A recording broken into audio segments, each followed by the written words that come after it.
Well, the 2025 Kindle Scribe Colorsoft is finally here. Kindle fans have been clamoring for this for years.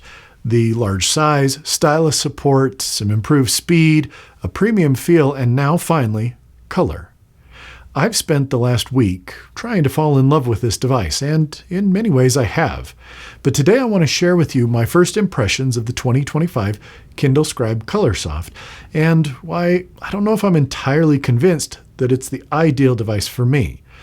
Let's just say I haven't gotten rid of my black and white 2024 Scribe, at least not yet.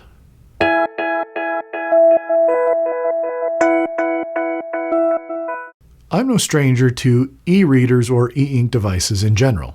Over the years, I've had numerous different Kindle models. I've dipped my toes into the Kobo world, and I've tested out many of the e-ink note-taking devices from companies such as Remarkable, Supernote, VWoods, and BOOX. I've also been using the Kindle Scribe since it was first released in 2022. So, to say I have a history with these types of devices would be a bit of an understatement. But I'm also a firm believer of using the best tool for the job, and not necessarily trying to make one tool bend and contort to fit every use case. So I'm the first to admit that I don't necessarily push these devices as hard as some people do. When I find friction in a workflow or something I'm trying to do, I have no hesitation in looking for a better tool and not looking back. But keeping that in mind, let's check out this device. So before we jump in, let's answer the question, what is the Kindle Scribe and for whom might it be the ideal device? The Kindle Scribe traditionally has been a 10.2-inch e-ink device. It includes a stylus for highlighting, for note-taking, for using digital notebooks and kind of handwriting, journaling, whatever you want to do. This was Amazon taking the traditional Kindle and seeing what other companies were doing and saying, okay, let's try that too. The major difference between the Scribe and other Kindle devices is both its size and that presence of the stylus. This really ends up making it, in my experience at least, the best choice for reading long-form content or, in my use cases, nonfiction things that I want to be able to highlight and take notes with. Given that, it may not be the best thing for simply sitting down and reading just for fun, because of that size. But like all modern Kindles, it has a high resolution, 300 pixel per inch display, and really is a delight to read on in terms of e-ink devices. So again, really, who is this for? This is for people who want to read, write, and be able to take notes and annotate the things that they're reading. This is not the best tool for just casually reading to have fun. So before we go ahead and really look at the devices, what are some of the key differences between the previous 2024 and honestly the 2022 Kindle Scribe and this most recent 2025 version? First of all, there's a slight difference in the size. The 2024 and 2022 Kindle Scribe is a 10.2-inch screen. The 2025 Scribe is an 11-inch screen. It's a little bit narrower and a little bit taller. The biggest difference on the 2025 Colorsoft obviously is the color e-ink screen. In terms of dimensions, the 2025 version is a little narrower but taller and a little thinner, actually making it slightly lighter, but it's only a difference of about 30 or so grams.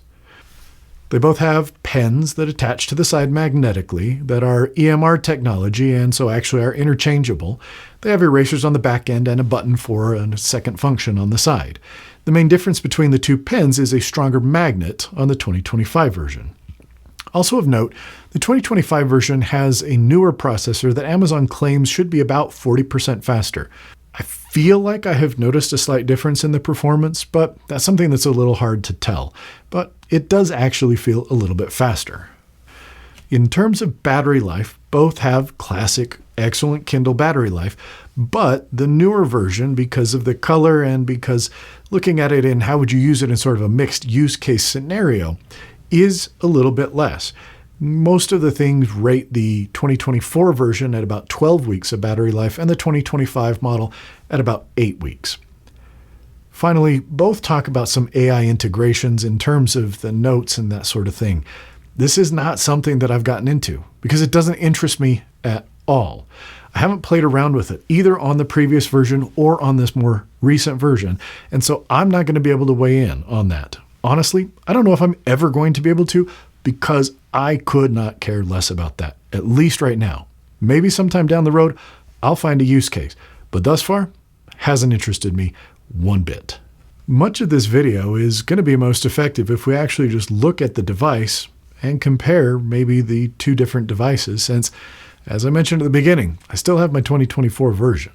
Let's take a peek at those and let's compare things and maybe compare the current version to some other competitors on the market. So let's start by just looking at the device. What is it like? When we open it up, we come here to the Home tab and we can see a number of different things. Here is what we've been looking at most recently. This is an easy, quick way for us to jump back into things we've opened. On the 2025 version, we now have this Quick Notes section where we can tap on that and we can easily get to our Quick Notes. We have next our recently added, and then here's things for us to try. There's other write-on books, things that it's suggesting for us to read, and honestly, most of this I kind of skip. I spend most of my time between the library and the Workspace tab. This is where you're going to have your library. These are the things that you've purchased. These are your books. These are things you've added yourself, documents, and other things. You have your collections up here, which you can either make your own or some of them it will make for you if books are tagged that way. And you can go ahead and use this to filter and see different things. Next, we have the Workspace. The Workspace is a new term on the 2025 version. On previous versions, it's simply called Notebook. But as we go into the Workspace, here are our notebooks. And these are things that we've added. So for example, this 12-week mindfulness journey was a free notebook that I found on Amazon, and I decided to go ahead and add it in and see. So I was able to add it and then from the library, put it here in the Workspace so it does show up. It's one extra step, but it is nice to have everything that I might want to write on saved here. It's easy to come in and create a new notebook, a new folder, or add something, and this is where it's going to give you that option to take something from the library and go ahead and bring it in here to the workbook area. Now, I don't have anything that I want to do that with yet, so we'll exit out, but fairly easy to do that. You can create folders, again, have different notebooks, and on the 2025 version, you've got this Quick Notes. That doesn't appear on the 2024, or I would guess the 2022 version. When we go into a notebook to write, you have a number of different options available to you. If you want to, you can delete the page, you can move it. This is going to be where you're going to see your settings and be able to change your template. Here are the built-in templates that they have. There are a few of them. You've got different ruled paper. Here you've got some with a margin. You have kind of ruled with blank space. We've got some columns, graph paper, dotted, again, checklists, a planner, weekly, some storyboards. But that's about it. It's a fairly limited number of templates, but at least they're there. Let's go ahead and let's look at the dotted template because I am a dotted note page fan. That's what I like, again, as I said, in my physical notes. It's what I like here. This is what I generally use. So let's go ahead and let's add that to our Quick Notes. Now, look at this. Here's my biggest complaint. These dots, way too big. They're too large. They're too obvious. They make it, they really take away from what we're seeing. Here are our tools, though, for writing. You can see we've got a number of different pens, fountain pen, marker, pencil, and a shader. Here are our highlighters with different thicknesses and the different colors. And here's the eraser. I'm actually going to turn that down a bit because I found the default eraser to be a little bit wider than I really want. Here are two different colors that you can have. So let's start with the fountain pen. Black will make it narrow. And just look at what the writing experience is like.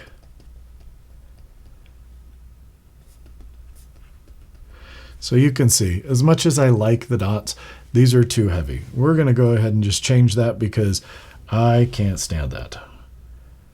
We're going to come back and we're going to go to a narrow ruled page because it bothers me a lot less. Now we can go ahead and we can change to a different color. We have 2 colors at a time. If you want to change that color, tap on it, and there are the other colors that you can choose from. If you watched my Remarkable Paper Pro video, you saw one of my biggest complaints was the fact that when I write with a color, that Canvas e-ink technology has to refresh itself a lot. The Kaleido screen doesn't. Kaleido's far more common, and honestly, while it's supposed to not be as vibrant, that lack of that refresh and the fact that it just looks better to me, I think I would favor this, even though the colors may be a little bit more washed out. Without having the 2 devices next to each other, I'd have a hard time being able to tell the difference, but even when I still had the Remarkable devices, I just didn't see much of a difference. But the color, again, it's not super vibrant at the same time. It's definitely noticeable. And for me, I don't know how much I care about color in my notebooks. Again, part of that is I've just gotten used to when I write by hand on a paper, it's black or it's blue. When I write on a Supernote or something else, I'm generally just doing black and white because that's what the device can do. But this option is here for those who want it. Now, again, one of the things that is nice is this little side button on the pen. When I press that down, now it's going to go ahead and switch to the highlighter. And so I can switch back and forth very quickly and easily. And that is nice. I really like that. I also like the eraser. You can flip it around and erase. It actually has kind of a nice, almost rubber feel to it. So it feels similar to erasing with an actual pencil eraser. You've got the other option here. You can do the lasso, where it's going to let you lasso this, and now I can move it around. I can change the size if I want, and then I can cut it, I can delete it, or I can go ahead and I can change the color. So I think that's actually pretty nice. Again, nothing huge that stands out, but it is something that has been thoughtfully done and I think handled pretty well. Now you may or may not have noticed there, once we stopped moving it, we did have to refresh things because that's just the way e-ink works. And there we get a nice refresh. It's fairly quick, and I haven't found it to be bothersome because unlike with the Remarkable device and that Canvas technology, there isn't that constant refresh that we saw with that. So this actually is pretty good. Now, how does it feel? It feels good. It's not as much texture as on the previous version, certainly nowhere near as much texture as on the Remarkable devices, but it definitely feels better than writing, say, on smooth glass. So say on an iPad with the Apple Pencil and none of the screen protectors. It's going to feel quite a bit better than that. So overall, I think that the writing experience is pretty good. I like it, but because of the lack of customization and just some of the templates, I haven't adopted this as my full-time handwriting solution currently. That's something that's in the works, but again, I've only had this for about 1 week.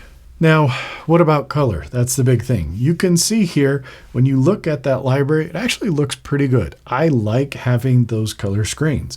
Is it a huge something that's absolutely necessary? No, but as I scroll through my library, I think it actually looks really pretty nice. If we look at something that's got a lot of color, let's open up a comic book. You can see it is still a little muted. It's certainly not as bright or vibrant as an LCD screen, but the LCD screen has all the drawbacks of that.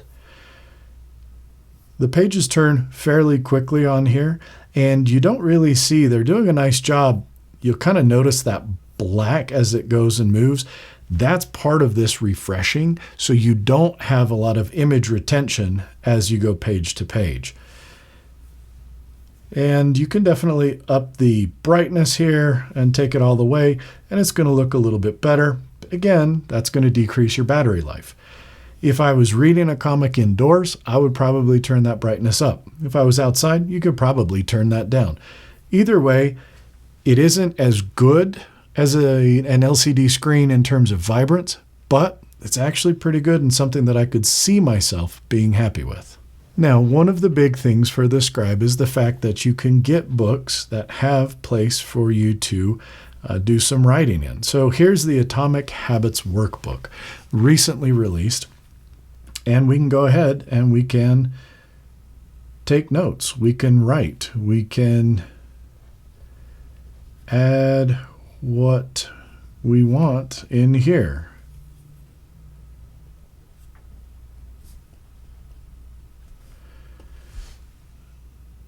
And it's going to move things around. Is this as good of an experience as if it was just a PDF and you were handling it there? In some ways, yes. In some ways, no. In some ways, it's nice that they go ahead and it will reflow the text and move it around for you. But it does make it something that it alters the way the book looks a little bit. It's easy enough to go in and remove those, though. And again, having that button on the side makes it really nice while you're writing to go ahead and highlight something that matters to you. And you can go ahead, you can change this, you can underline it, you could make a note that'll link to that. So this is one of the places where the Scribe really shines, and this is for people who want that, who are looking for that. You want to be able to make these notations. You want to be able to have margin notes that you can write over here. And you'll see it links to where that is on the page. So when you come back, even if that margin note isn't open, you've got a little spot that tells you, hey, here's a margin note. So since I know there's a margin note, I know that if I tap this, I have that linked here. If you come down lower, same thing. Now we get a little signifier that, okay, there's another margin note down in here. And when we pop it open, it's going to be close to that. I actually think it's a pretty thoughtful way to do notes in ebooks. One other thing that I think is worth looking at before we then actually compare this to the 2024 version, and that is in the 2025 version, you can go ahead and you can connect Google Drive or Microsoft OneDrive. I haven't seen if there's going to be others added, such as Dropbox yet, but I've gone ahead and I've linked both of these. And let's just show you how does it import a file from there. So if I pop open Google Drive, it's going to give me this long list of things, and I'm going to go ahead and we're going to put this alphabetic, and I created on here a Kindle Scribe Files folder. So in here, here's a PDF document that I actually created that I want to use to help plan an upcoming novel that I'm going to be writing. This is giving me a preview here, and if we want to go ahead and import it, it's going to go ahead and take a few minutes, and eventually it's going to import it here, and it's going to show up in our library. It isn't the fastest process in the world, but it doesn't take too long. So now we have the file, and it's popped in here. I don't want this to be treated like a book. I want this to be treated like a PDF. So I'm going to go ahead and actually come in here, and I'm going to import this into my Workspace, so that I've got it right here where I can pop it open, and I've got my place for notes, and I can go ahead and I can take handwritten notes, and I can use this to help me with my planning. It's actually a really nice way to get things here. You can again use the send to Kindle, but if you're one of those people who uses OneDrive or Google Drive to store a lot of files, this is actually a really, really nice way to get those files onto the device. All right, well, let's compare the two next to each other. And the first thing you're going to see is that the Colorsoft is a little darker in terms of the screen. This is with both devices being set at a brightness of 18. The warmth is at 7. So they're pretty much exactly the same there. But this one's a little bit darker. The black and white version is a little bit lighter. What you don't have here at home, as I mentioned, you don't have the jump back in section, and you don't have that quick note section. If you go to the library from there, it's basically exactly the same, except there isn't the option up here to import from OneDrive or Google Drive. That hasn't been added, and I don't know if it's going to. Hopefully it will. But you can see really pretty much the same. This is though where I look at it, and I kind of like having the color covers. Here's the notebook section, again, versus the workspace. But as I mentioned, you don't have here the same quick note section, and you add by tapping there instead of the large plus. So one thing Amazon touted is the improved performance of the two. And it's a little difficult to see, but there was a slight improvement right there in how quickly it navigated to those two different pages. And there's a little bit of a difference here. We'll go ahead and open the same black and white comic, so a little bit more graphic heavy. And you can see it just feels a little bit more smooth when it changes the page on the newer one. I don't know if that's because of the animation that they've done there or if it actually is more smooth, but it does feel a little bit more smooth on the newer one. Again, when we swipe and change pages in just a regular, mostly text book, it feels about the same, maybe just a little bit faster on the new one, but not enough that it's jumping out and it's really striking me. The biggest place that I've noticed a difference in the speed is when you go to search something.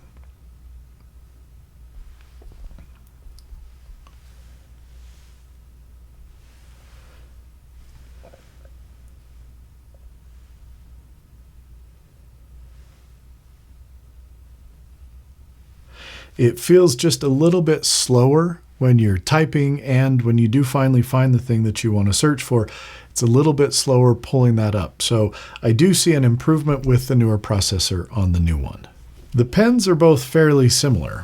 Again, they're both simply EMR technology, so they're interchangeable. I can use this pen just as easily as I did on the other one, and it works just the same. The eraser works, the highlighter works, everything works the same.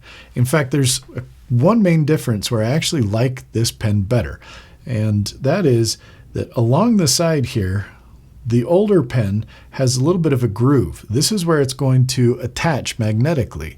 That's also where there's a little flat spot where that extra button is. It makes it very easy when it's in my hand to know that I'm holding it so that the button is right there for me to push. On the new one, it is completely round, and the indentation where that button is a lot less easy to feel. Also, I don't want to have my finger resting on it all the time, so I want to write like this and then move to the button, and it's hard to know where it is. While this does attach a little bit stronger magnetically than this one, because of the groove, it's easy to know exactly how to attach that one, whereas this one, sometimes I find myself having to rotate it to get it to attach correctly. The final thing that I think is worth taking a look at is color-wise, how does the Kindle Scribe Colorsoft compare to something like the BOOX Tab XC? This is the large BOOX color device. So I've opened up the Kindle app on the BOOX, and we'll go ahead and we're just going to use transformers because it's an easy one-to-one that we can compare to. You can see in terms of color, they're both pretty good, but the page change is a lot faster and better on the Kindle than it is on the BOOX. We kind of have this animation as it slides that feels a little bit more rough. In terms of the color, maybe it's a little bit brighter on this one, but to get it to look even remotely close, I've had to turn the brightness up quite a bit on the BOOX. So if we come here, that's fairly close to being the same. And the biggest drawback, the place where the Kindle absolutely wins for me, is this. Don't know if it's easy to see here, but there's a lot of image retention on this page.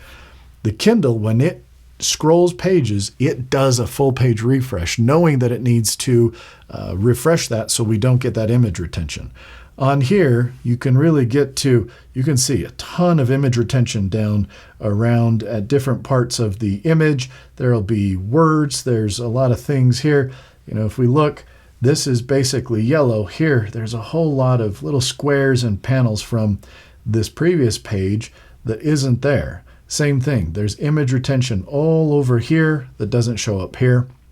And that's just Kindle doing a better job here than what they're doing in the app. So ultimately, while I think this is a nice big screen, I think I prefer the Kindle, and I think that it's a better color reading device because it does a better job of refreshing between pages, making sure that it doesn't get that image retention that can be pretty annoying when you're actually looking at it. So let's talk about the good of this 2025 Kindle Scribe. I like the physical dimensions. I like that the screen is a little bit bigger. I like that it's thinner and a little bit lighter. While the bezel on the side is no longer extended, there's still plenty of bezel, in my opinion, to hold it in. Honestly, the bezel on this is a little bit larger than what I'm used to on an iPad Pro, which I've been using in its current form factor since about 2018. That doesn't bother me at all. I have no problem holding this without accidentally activating or turning the pages. Currently, I like the color. I don't know if I would really care if it wasn't there. I didn't really seem to mind on previous ones, but at the same time, I go to the library page, I like seeing the covers in color. I'm not convinced that if I want to read something exclusively in color, that a color e-ink screen is the best choice. I still think something that's more vibrant, that's going to give you better colors and maybe even be a little bit brighter, may be the best choice, but obviously there are tons of limitations to those too. Right now, if I found myself in a situation where I was reading something certainly that was mixed, black and white and color, I think this would be really nice. I think being able to highlight in color is actually nice. I haven't found a ton of use for it in the notebooks yet, but that's because I'm still trying to figure out how I want to use color in that sort of thing, as I have for over a year now been using exclusively black and white e-ink note-taking devices. But for me, when you get down to it, a Kindle should be about reading. Yes, I know that this has notebooks, it has other things that you can do with it, but for me, the core experience has to be reading. And honestly, the Kindle Scribe is great for that. There are reasons. This isn't my first Kindle Scribe. I think it's a very nice device to sit and read. It isn't my favorite device to read when I'm on the go, but when I'm sitting down in a comfortable chair and I'm planning to read something where I want to be able to take notes, I want to really be able to dive into it, the Kindle Scribe is an excellent device, and in my experience, the best reading device. A lot of the other devices that the Kindle kind of would compete against, the Remarkables, the Supernotes, etc., all of those are a little bit maybe more capable in the note-taking department, but in my experience are not as good when it comes to reading.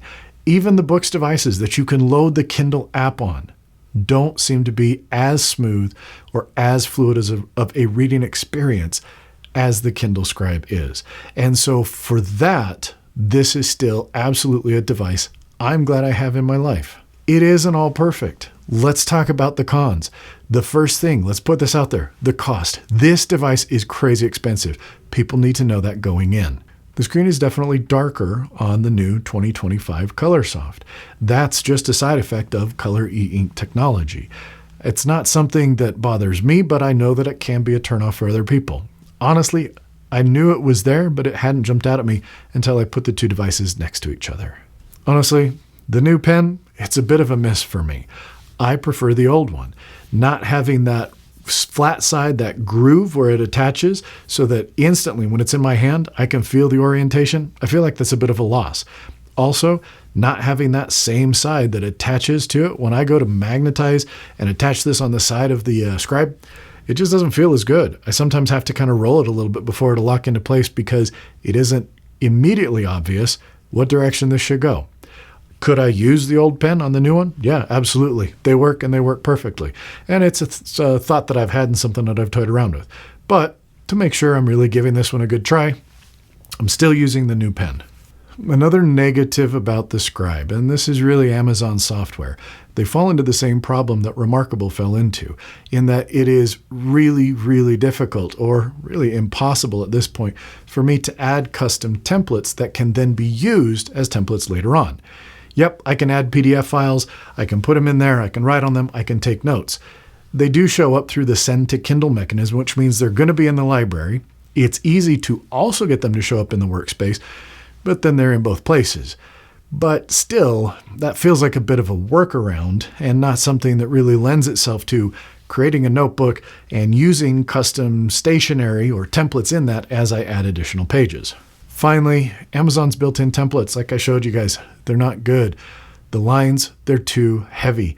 I don't like them. It's too dark. It's too oppressive. I'm a dot grid person. That's what I generally like. I like it in my paper notebooks. I like it on other devices.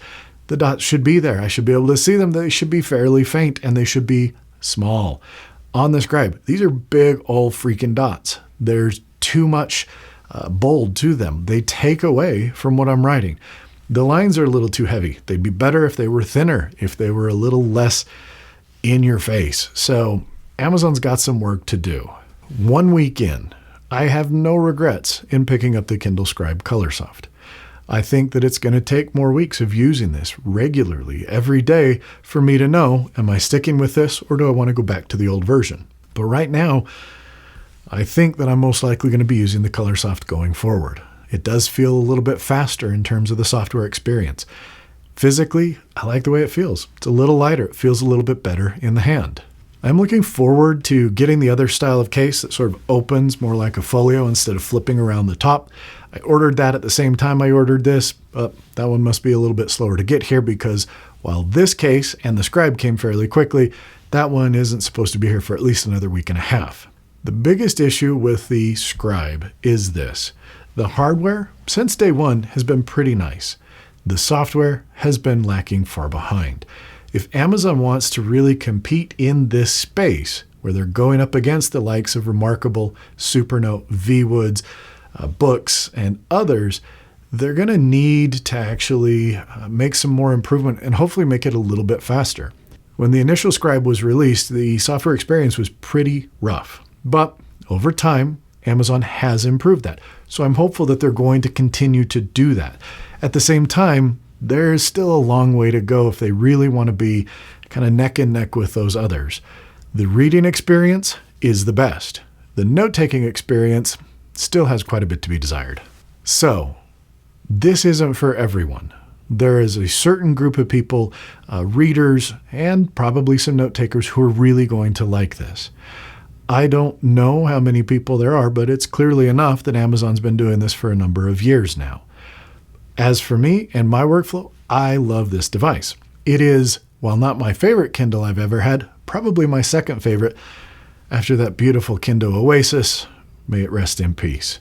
But this is a great device that fits into how I want to read and take notes, especially on my nonfiction material. This is a great option for that. I really, really like that. It's a niche device. It's large and it is expensive. It is absolutely not for everyone. I think the color is additive, and so far I like it. But going in, somebody needs to know if that matters to you.